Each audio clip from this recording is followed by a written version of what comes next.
Mapagpalayang umaga, tanghali, hapon, at gabi. Saan man panig ng mundo. Welcome to Chika Chika with Tambakol. So, huwag po kayo mabibigla. Naka-video tayo ngayon.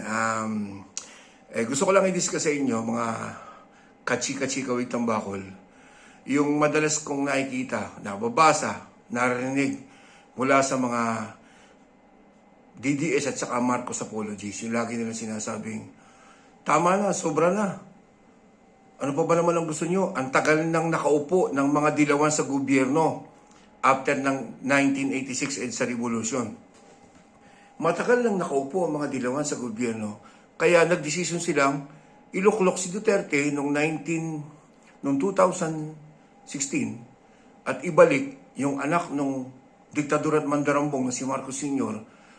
nitong nakaraang 2 years ago, noong 2022. So, sabi ko nga sa sarili ko, lagi ko rin naman sinasagot sa kanila, eto kaya mga bobo-tanga ang DDS na ito at saka Marcos apologies, ginagamit yung matematika at saka yung history. Kasi kung babalikan natin yung usapin ng matagal, ng litanya nila sinasabing, matagal na nakaupo sa gobyerno ang mga dilawan since 1986. So, ngayong umaga, i-discuss natin. Gamitin natin yung matematika at saka yung nilalaman ng istorya. So, from 1986 hanggang 2024, which 2 days ago, sinelebrate yung ika-38 anniversary ng EDSA People's Power Revolution. So, since 1986 hanggang ngayon kasalukuyan, naka-38 years na po ang nakaraan. At gamitin natin ang mathematics. Noong 1986, after na tumakas papuntang Hawaii, yung diktador at mandarambong na si Marcos Sr. kasama yung kanyang pamilya at saka mga cronies, after na magpasasa, magpakasarap sa pwesto at tututin ng kaban ng bayan ng 2 dekada, 1986, pumalit sa kanya si Cory Aquino through People's Power Revolution. 1986 to 1992. So, 6 years po na po si Cory. 1992, pumalit sa kanya si Fidel Valdez Ramos. Si Ramos po ay hindi pwedeng i-consider na dilawan dahil si Ramos po ay pinsang buo ni Marcos Sr. Si Fidel Ramos din ang hepe ng Philippine Constabulary noong panahon ng batas militar. Siya ang pinuno ng PC na dumampot, umaresto at maaring ng torture na sangkatutak at libu-libong mamamayang Pilipino noong panahon ng batas militar. So si Ramos po ay hindi dilawan.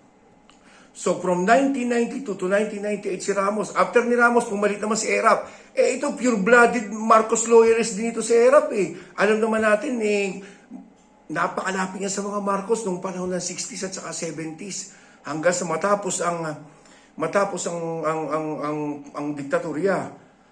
Talagang Marcos lawyerist yan. Pagkatapos ni Erap, ang pumalit naman sa kanya yung taga Pampanga, si Gloria Macapagal Arroyo na naupo ng 9 na taon. Hindi mo pa pwede rin i-consider na dilawan si Gloria Macapagal Arroyo. Bakit? Siya nga yung pasimuno ng unity, yung pagkakaisa ng mga Duterte at saka ng Marcos nitong nakarang eleksyon ng 2022. Pangalawa, ipinakulong ni Pino yan. Pinakulong yan ng dilawan. So paano magiging dilawan si Gloria Macapagal Arroyo? So after ni Gloria, pumalit si Pinoy. Si Pinoy naupo ng 6 years from 2010 to 2016.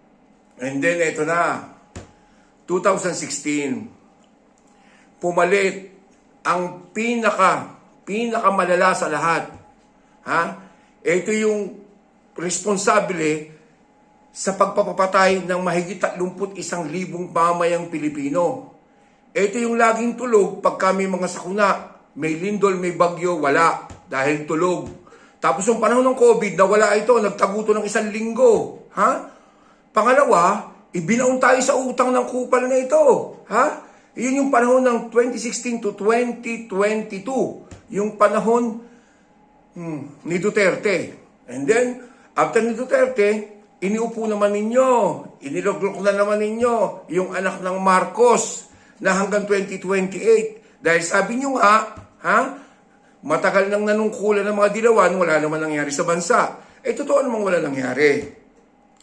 Binabalikan lang natin ngayon yung usapin, yung litanya ninyo na sinasabi nyo, matagal na naupo sa gobyerno ang mga dilawan matapos ang 1986 EDSA People's Power Revolution. So kwentahin natin Gamitin natin ang matematika, mga mangmang. Noong 1986 to 1992, si Cory, dalawa niyan, 6 years.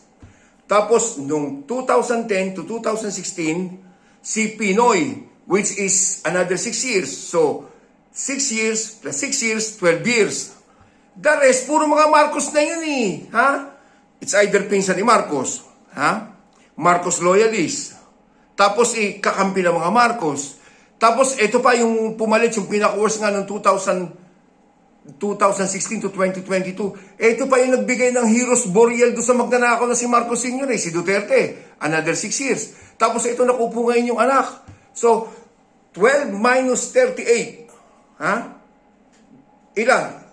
26 years. 26 years up to this date. Ang namumuno, mga Marcos pa rin. Kamag-anak ng Marcos, kaibigan ng Marcos, anak ng Marcos. So anong sasabihin ninyo mga bobo mga tanga na DDS at Marcos apologies? Ha? Na sa mahabang panahon, nakaupo ang mga dilaw na tulad nangyari. Sige nga. So, hanggang sa susunod pong episode, ito po, si Chika Chika with Tambakol. Ciao, ciao!